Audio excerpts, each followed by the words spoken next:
स्त्री के छू लेने से भी अपवित्र। आखिर ऐसी क्या बुराई है स्त्री में? अभी जब मैं मुंबई गया था कुछ दिन पहले, एक मित्र ने आकर मुझे खबर दी कि एक बहुत बड़े सन्यासी वहाँ प्रवचन कर रहे हैं। आपने उनके प्रवचन सुने होंगे। वह प्रवचन कर रहे हैं, भगवान की कथा कर रहे हैं या कुछ कर रहे हैं। स्त्री नहीं छू सकती उन्हें। एक स्त्री अजनबी आई होगी, उसने उनके पैर छू लिए तो महाराज भारी कष्ट में पड़ गए हैं, अपवित्र हो गए हैं। उन्होंने 7 दिन का उपवास किया है शुद्ध के लिए। जहां 10-15 हजार स्त्रियां पहुंचती थी, वहां 7 दिन के उपवास के कारण 1 लाख स्त्रियां इकट्ठा होने लगी कि यह आदमी असली साधु है। स्त्रियां भी यही सोचती हैं कि जो उनके छूने से अपवित्र हो जाएगा असली साधु है।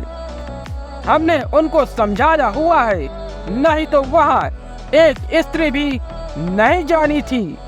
फिर क्योंकि स्त्री के लिए भारी अपमान की बात है, लेकिन अपमान का ख्याल ही मिट गया है।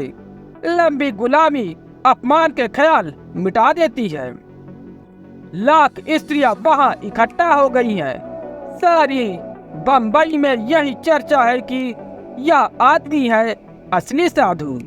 स्त्री के छूने से अपवित्र हो गया है, 7 दिन का उपवास कर रहा है।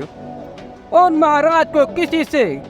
महाराज को किसी को पूछना चाहिए, पैदा किससे हुए थे, हड्डी मांस मज्जा किसने बनाया था।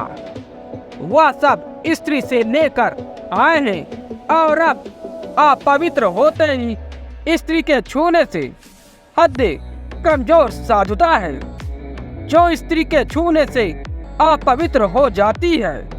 लेकिन इन्हीं सारे लोगों की लंबी परंपरा ने स्त्री को दीनहीन और नीचा बनाया है। और मजा यह है कि यह जो दीनहीनता की लंबी परंपरा है, इस परंपरा को तो स्त्रियां ही पूरी तरह पल देने में आगे हैं। कभी के मंदिर मिट जाएं और कभी के गिरजे समाप्त हो जाएं, स्त्रियां ही पालन पोषण कर रही है मंदिरों, गिरजों, साधु संतों, महंतों का। 4 स्त्रियां दिखाई पड़ेंगी